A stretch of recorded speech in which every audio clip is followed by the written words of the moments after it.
এতিয়া সময় হৈছে 8:30 9:15 মোৰ ট্ৰেইন আছে মই এতিয়া একদম ৰেডি বেগ লৈ পেলাই ওলালো মই এতিয়া পিছে ওলালো ক'ত সেইটোতো কোৱা হোৱা নাই আজি মই গৈ আছোঁ গুৱাহাটীলৈ দুটামান সৰু সুৰা কাম আছে মেইন ৰাস্তালৈ খোজ কাঢ়িলোঁ আৰু তাৰপিছত নিউ বঙাইগাঁও ষ্টেচনলৈ টেম্পো এখন ল'লোঁ এতিয়া সময় প্ৰায় 9টা বাজে আৰু মই বঙাইগাঁও ষ্টেচন আহি পালোঁ ট্ৰেইনখন আহিবলৈ এতিয়া অলপ সময় বাকী আছে ইয়াতে অলপ ৱেইট কৰিছোঁ ওপৰত আজি মই টিকট কাটিছোঁ বন্দে ভাৰতত ট্ৰেইনখন অলপ সময় পিছতে আহি পালে 9:15 ৰাইট টাইম নিউ বঙাইগাঁও ষ্টেচনৰ পৰা মাজত কোনো ষ্টপেজ নাই ডাইৰেক্ট গৈ কামাখ্যাত ৰখে এইখন ট্ৰেইনৰ এটাই সুবিধা যে আপুনি সময়ত গৈ পায় ফেয়াৰ অলপমান বেছি যদিও কেতিয়াবা আপোনাৰ হাতত সময় নাথাকে আৰু আপুনি সোনকালে গৈ পাব লাগে তো তেনে ক্ষেত্ৰত এই ট্ৰেইনখন বৰ সুবিধাৰ এই চাওক দুৱাৰখন বন্ধ হ'ব ধৰিছিলে বন্দে ভাৰত ট্ৰেইনখনৰ ষ্টপেজ এনেই কম আৰু যিকেইটা ষ্টপেজত ৰয় তাতো মাত্ৰ 2 মিনিটৰ কাৰণে ৰয় তো আপোনালোকে মানে নিজৰ কোচটো বিচাৰি তাৰপিছত চিট বিচৰাৰ ভুলটো নকৰিব যিটো মই এইমাত্ৰ কৰিবলৈ ওলাইছিলোঁ ফাৰ্ষ্ট যিকোনো এটা কোচত উঠি লওক তাৰপিছত ভিতৰে গৈ নিজৰ চিটটো বিচাৰি ল'ব নহ'লে ট্ৰেইন মিছ কৰাৰ চান্স আছে ট্ৰেইনখন চলিব ধৰাৰ লগে লগে কোচ এটেণ্ডেণ্টে আহি এনেকৈ একোটা পানীৰ বটল দি গ'ল আৰু আপোনাৰ সন্মুখত এনেকৈ এখন ট্ৰে থাকে য'ত আপুনি আপোনাৰ মেগাজিন বা খোৱা বস্তুবোৰ ৰাখিব পাৰে ট্ৰেৰ তলত আপোনাৰ এটা মেগাজিন হোল্ডাৰ আছে আৰু পানীৰ বটল ৰাখিবৰ কাৰণে এনেকৈ হোল্ডাৰ আছে আৰু তলত আগৰ চিটৰ তলৰ ফালে মানে ভৰি দিবৰ কাৰণে ব্যৱস্থা কৰা আছে তাৰপিছত শালি খেতিৰ মাজে মাজে আমাৰ ট্ৰেইনখন গৈ থাকিল আৰু অলপ পিছতে ব্ৰেকফাষ্টটো দি গ'লে ব্ৰেকফাষ্ট আপুনি আইদাৰ টিকটৰ সময়তে এড কৰিব পাৰে আৰু ট্ৰেইনৰ ভিতৰতো কিনি ল'ব পাৰে আজি মই নন ভেজ ব্ৰেকফাষ্ট লৈছোঁ ব্ৰেকফাষ্টত কি দিছে চাওঁ আহক দুখন ব্ৰাউন ব্ৰেড দিছে ভাল কথা তাৰ লগত দিছে আপোনাৰ বইল্ড আলু আৰু মটৰ মানে বইল কৰি অকণমান ফ্ৰাইও কৰিছে লগত আছে আপোনাৰ অমলেট এটা তাৰপিছত এনেদৰে এটা প্ৰিমিক্স চাহৰ পেকেট দিছে আৰু লগত আছে এটা কেক এইটো এটা আপোনাৰ মিক্স ফ্ৰুইট জেম এটা বাটাৰৰ সৰু পেকেট তাৰপিছত দিছে এয়া পাঁচ মাউথ ফ্ৰেছনাৰ নৰ্মেল পাঁচ এইটো দোকানতো কিনিব পায় তাৰপিছত ইয়াতে দিছে এইটো হ'ল টমাটো কেটচাপ এটা টমাটো কেটচাপৰ সৰু পেকেট আৰু লগতে দিছে এইটো জালুকৰ গুড়ি চাহত দিবৰ কাৰণে নতুবা অমলেটত দিবৰ কাৰণে আৰু এটা হৈছে সৰু নিমখৰ পেকেট এইখিনি আৰু তাৰপিছত এই মই চাহৰ পেকেটটো খুলি ল'লোঁ আৰু গৰম পানী আৰু কাপ তেওঁলোকে দি যায় তাত এইটো প্ৰিমিক্স হয় আচলতে ইয়াতে গাখীৰ চেনি চাহপাত চব মিক্স থাকে সেইটো আপুনি গৰম পানীত এনেকৈ মিক্স কৰি এখন চামুচো থাকে লগত চামুচেৰে মিক্স কৰিলে চাহ হৈ যায় মই চাহখিনি প্ৰথমতে ৰেডি কৰি ল'লোঁ তাৰপিছত বাকীখিনিও দেখুৱাই আছোঁ আপোনালোকক আলু আৰু মটৰটো ঠিকেই আছিলে অকণমান মানে বইল কৰি অকণমান ফ্ৰাই কৰিছে বাকী অমলেটটো বৰ ভাল আছিলে আপুনি যদি ভেজ ব্ৰেকফাষ্ট লয় তেতিয়াহ'লে অমলেটৰ সলনি আপুনি ভেজ কাটলেট পায় তাৰপিছত সেইখিনি খাই লৈ আকৌ ধুনীয়া চিনাৰী চাই গৈ থাকিলোঁ অলপ পিছত নলবাৰী টাউন গৈ পালোঁ এইখন ৰিচেণ্টলি এইখন কুমাৰ ভাস্কৰ বৰ্মা ফ্লাইঅভাৰ নলবাৰীত মুকলি কৰিছে আৰু এইখন চাওক গৰমৰ দিনত যেতিয়া আপুনি উইণ্ড' ছিটত বহে তেতিয়া ৰ'দ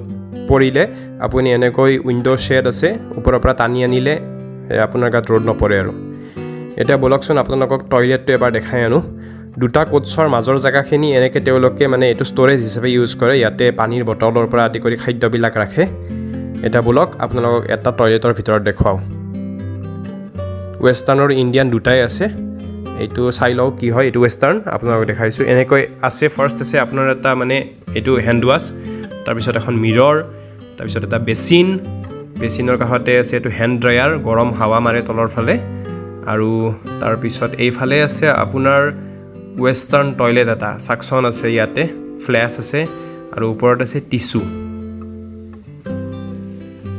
বিফৰ টাইম আহি পোৱাৰ কাৰণে এনেকৈ আজ্ঞাথুৰি ষ্টেচনত ট্ৰেইনখন প্ৰায় 20 মিনিটমান সময় ৰখালে দুৱাৰ নুখুলে কিন্তু তাৰপিছত আহি পালোঁ এয়া আমাৰ শৰাইঘাট দলং তলত মহাবাহু ব্ৰহ্মপুত্ৰ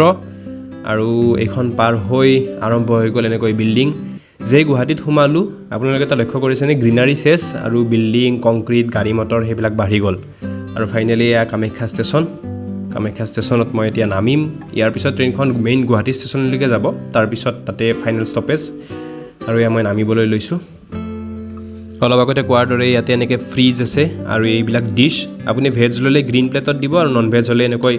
অৰেঞ্জ ৰেড সেই কালাৰৰ প্লেটত দিয়ে আৰু এয়া মই নামিলোঁ কামাখ্যা ষ্টেচনত ফাইনেলি আহি পালোঁ এতিয়া যাম ৰুমলৈ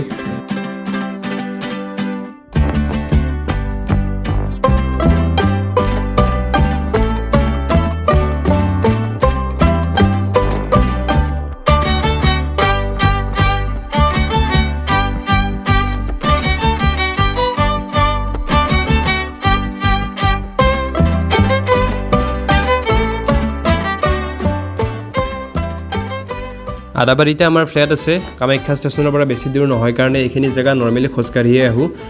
আৰু এনেকৈ ৰাস্তাত পানী কিনি ল'লোঁ কাৰণ ফ্লেটত মানুহ নাই বন্ধ থাকে আৰু সেইকাৰণে ফিল্টাৰৰ পানীবিলাকো বহুত পুৰণা থাকে কাৰণে 2 লিটাৰৰ পানী এটা লৈ ল'লোঁ এয়া লিফ্টত ওপৰলৈ গৈ আছোঁ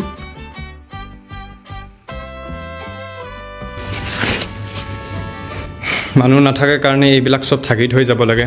নহ'লে ধূলি সোমাই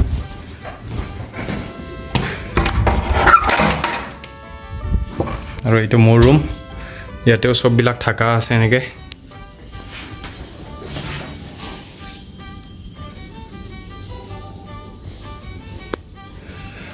আৰু এইখনত মই আঁকা ছবিবিলাক এনেকৈ ৱালত লগাই ৰাখিছোঁ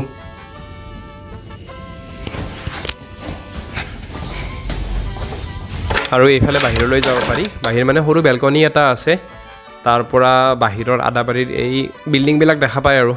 আগতে এইবিলাকত বিল্ডিং নাছিলেই মোটামুটি আজিৰ পৰা 2015 মানত এতিয়া কিন্তু চাৰিওফালে বিল্ডিং হৈ গ'ল তাৰপিছত মই এনেকৈ মোৰ ৰুমটোত থাকি ৰখা এই বিচনা চাদৰবোৰ গুচাই তাৰ ওপৰত ধূলি পৰি থাকেতো চববিলাক গুচাই সাৰি মুচি ল'লোঁ অলপমান ৰুমটো আবেলি এবাৰ ওলাই গ'লোঁ পাণবজাৰলৈ দুখনমান কিতাপ ল'ব লগা আছিল পাণবজাৰলৈ অহাৰ কিন্তু বিশেষ মাদকতা এটা আছে আগতে কলেজত পঢ়ি থাকোঁতে ইয়াত কম আহিছিলোঁ নে এনেকৈ কিতাপৰ দোকানবিলাক ঘূৰি ফুৰিলোঁ ৰাস্তাৰ চল এখনত প্ৰান্তিক এখনো ল'লোঁ আগতে প্ৰান্তিক ৰেগুলাৰ পঢ়িছিলোঁ কিন্তু মাজতে বহুত বছৰ ধৰি প্ৰান্তিক পঢ়া হোৱা নাই মোৰ দাদাইটো আগতে প্ৰান্তিকত লিখিছিলোঁ তাৰপিছত এনেকৈ চাৰ্কল এডাল লৈ ল'লোঁ আৰ্টৰ কাৰণে লাগে গোটেইখিনি বজাৰ কৰা হোৱাৰ পিছত এবাৰ চেক ব্ৰাদাৰ্ছত সোমালোঁ চেক ব্ৰাদাৰ্ছ বহুত পুৰণি দোকান সকলোৱে জানেই তাৰপিছত তাতে চাহ একাপ আৰু কাবুলি পেটিছ এটা ল'লোঁ টেষ্টি আছিলে তাৰপিছত বজাৰখিনিও হ'ল কৰা তাৰপিছত এনেকৈ বাছ এখন ল'লোঁ পুনৰ ঘৰলৈ ঘূৰি আহিবৰ কাৰণে এচি বাছ আৰু এয়া চাওক এয়া সন্মুখত কামাখ্যা মন্দিৰৰ গেট এইটো বাছৰ কথা কৈ আছিলোঁ আজিকালি গুৱাহাটীত ফুৰিবলৈ ভাল কাৰণ আজিকালি ইয়াতে এচি বাছ যথেষ্ট আছে আপোনাৰ ধোঁৱা ধূলিৰ একো প্ৰব্লেম নাই ফাইনেলি আদাবাৰীত নামি এবাৰ ৱেষ্ট ছাইডত সোমালোঁ কিনিব লগা একো নাছিলে এনেই ভিতৰত সোমাই ভাল লাগে কাৰণ আৰ্টিফেক্টবিলাকো আছে ইয়াতে চাই ভাল লাগে আৰু বিভিন্ন ধৰণৰ ঘৰ সজাব পৰা বস্তু আছে আৰু মোৰ ভাল লাগে কিবা এটা সেইকাৰণে মাজে মাজে সোমাওঁ দিনটো ভালদৰে গ'ল যিখিনি কাম আছিল হ'ল দুখনমান কিতাপো ল'লোঁ বাই বাই